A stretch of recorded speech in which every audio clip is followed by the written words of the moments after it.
But I'm here to talk to you a little bit about the Buffalo Soldier. The Indians gave us that name, Buffalo Soldier. They downsized the army to something like 66,000 men. And they said, hey, the white soldier was down south doing what they call Reconstruction, and nobody was out guarding the western frontier. They said, we need somebody to guard this gap right here. Y'all know what a gap is, don't you? I know you old gentlemen ought to know what a gap is. My uncle said, you found the gap closed, close it back. You found the gap open, leave it open. That's what he used to tell me about going into the gap. I came back to San Antonio and I said, well, I'm going to go into business. But then they were building a thing called Port Lavaca. So they needed people that could do accounting, and having been schooled, I went down there and offered my services as an accountant.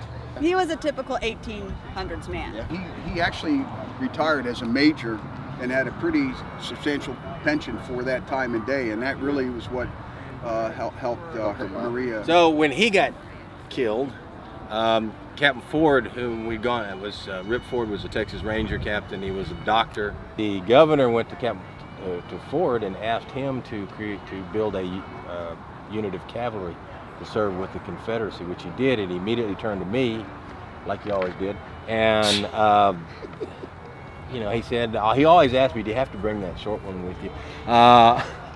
It's all right.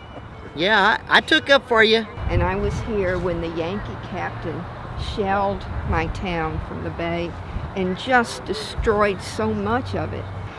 And when I married, my mother came to me and she said, do not love your babies. She said, you will have babies, but do not love them. Nobody ever called me Mr. Gamble. It was always Judge or Judge Gamble or whatever. Sam was always not one to go away from a good brouhaha. He got involved in something called independence. He was the Texas independence from Mexico. Sam wrote me a letter and said, George, I need you. Now, one horrible and inescapable fact of the epic history of this great country is that slavery existed. I was born in Prussia to French parents, and one thing led to another. I learned how to take the picture, watch the bird, click, boom! I was born in Corpus Christi in 1880, and in April of 1898, when the Spanish-American War broke out, I enlisted into the Army. By the time I finished my training in August of 1898, the war with Spain was over with. But there was a war blazing in the Philippines at that time. So I re-enlisted into the 39th and went to the Philippines.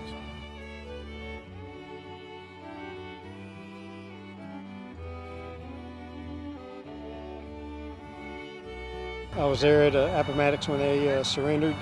And at the end of the war, I attained the rank of captain in the 9th Alabama. In 1876, I moved my family to Corpus Christi, where I partnered up with Daniel Reed in the grocery trade and the contracting business for the next 30 years. And some of the substantial buildings in Corpus Christi were built by myself and my associates. My dad, from the time I could remember, was always talking about moving to Texas. So I guess everybody was talking about that at the time. Mexico had opened the borders. What they call the Anglo-colonization law. You can move over and cheap land, I think it was about 12.5 cents an acre, and no taxes, didn't have to pay taxes. I didn't know what that meant when I was a kid. I know what it means now. After a long and productive life, the obituary in the paper, the eulogy, said that I was the pioneer baker, that I was an immigrant who made good.